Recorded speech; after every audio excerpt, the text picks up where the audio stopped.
Summertime can see more shark sightings, and it's important to know how to stay safe in the water.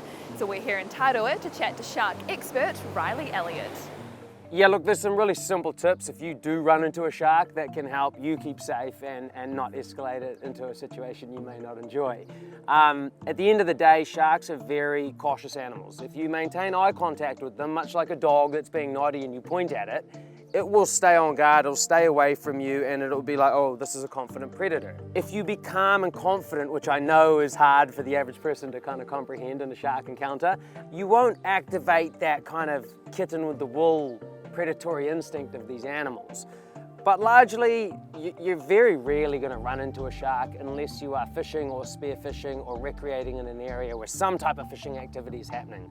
Because unfortunately, most of the time, the shark's already seen you well before you're ever going to see it, and it goes off and it does its own thing. But at the end of the day, you know, sharks are the least risky thing in the ocean. The ocean itself is.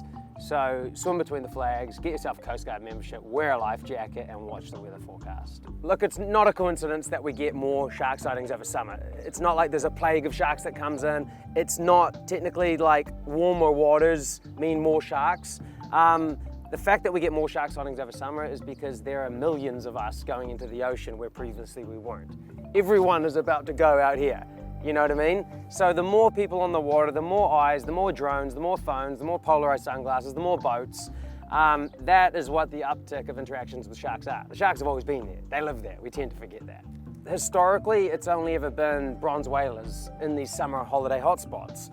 But that has changed recently with an uptick of the presence of great whites, which are a different animal. It's really important that we learn about those movements in relation to our own, and that's what's been really, really cool about the Great White Project, which has brought together Kiwis to fund satellite tags that we have deployed on sharks, where anyone in the New Zealand public or the world can go onto it at sustainableoceansociety.co.nz and see where at present 2 great white sharks are in real time.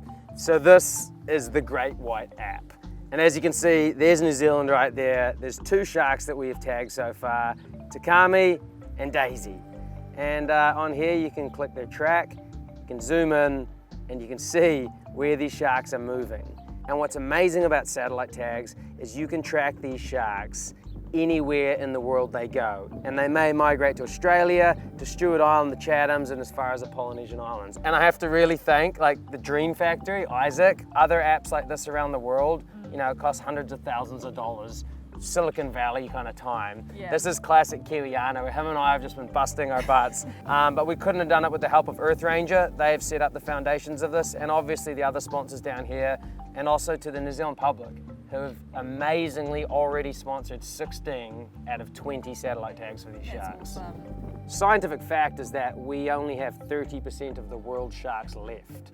And so it is critically important that we conserve them, we learn to coexist with them, because they are the dictators of the health of our oceanic ecosystems. To be honest, I think we've come a really long way. The Jaws generation is gone, and that's all come from education, which is the scientific fact that more sharks actually means more fish. More sharks mean healthy, intact ecosystems of marine populations, and we rely on them for food, for tourism enjoyment, you know, and for oxygen and other necessities that help us survive and the animals around us. So I think everyone realizes that sharks are a good thing for this planet. The more we know about them, the more we can reduce the fear and start to enjoy the fact that they do live in the ocean. Thanks for checking out our YouTube channel to stay up to date with all the latest news from the New Zealand Herald. Click the subscribe button below or check out one of the videos here, and head over to nzherald.co.nz for more details on these stories and more.